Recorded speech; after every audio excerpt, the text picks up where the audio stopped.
You know what? I think today's the perfect day for you to propose your business deal to Zach.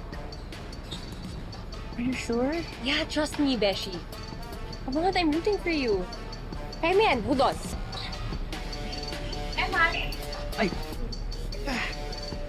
Ano? Ay, magpakitawag yung boss mo. Ano pong sabihin ko? Huwag ka na magtanong, tawagin mo na lang. Dali. Sige.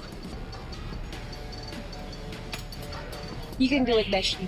Kaya mo yan. I trust you. Go, Beshi. Wait, Besh! Coach. Pinapatawag daw po kay Ma'am A. Pwede siya lumapit dito. Hindi ko ho alam eh. Sabi lang ho, kailangan niya daw ho kayo. Hi, sir. Hello. How are you, sir? Yes, I'm good. Na-enjoy mo ba yung workout mo dito so far? Yeah.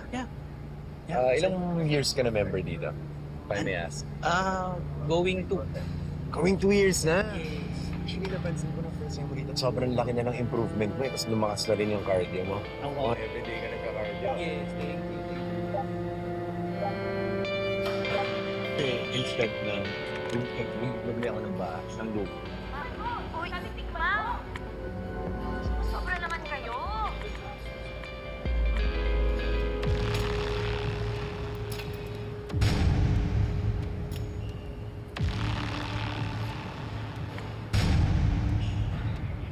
Million. 15? Oh. Wala pa equipment ka. Kausapin kita later ah. Mabilis. Alright. Okay.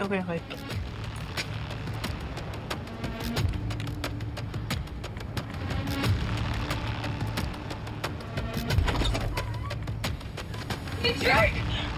Ano to? Bakit may ganito kang video sa? I-delete ko to ngayon na kasi sa violation of my privacy. Saan ba? Ano ba? I-delete ko to. I-delete ko yan. Or else, anong gagawin mo? Isusumbok kita. Isusumbok kita sa pulis. Isusumbok mo ako. Oo, isusumbok kita. Fine! Report me to the police!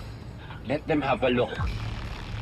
Iisip ko lang, ano kaya magiging reaksyon ng pamilya mo? Yan, ang fiancé mo. Pag nalaman nila to. Sumok! Hindi! Delete mo yan, ha? Delete mo yan. Tumawa ko ba? Stop. Please. Delete mo na, please. Please na. Delete mo na yun. Please. No, please. No!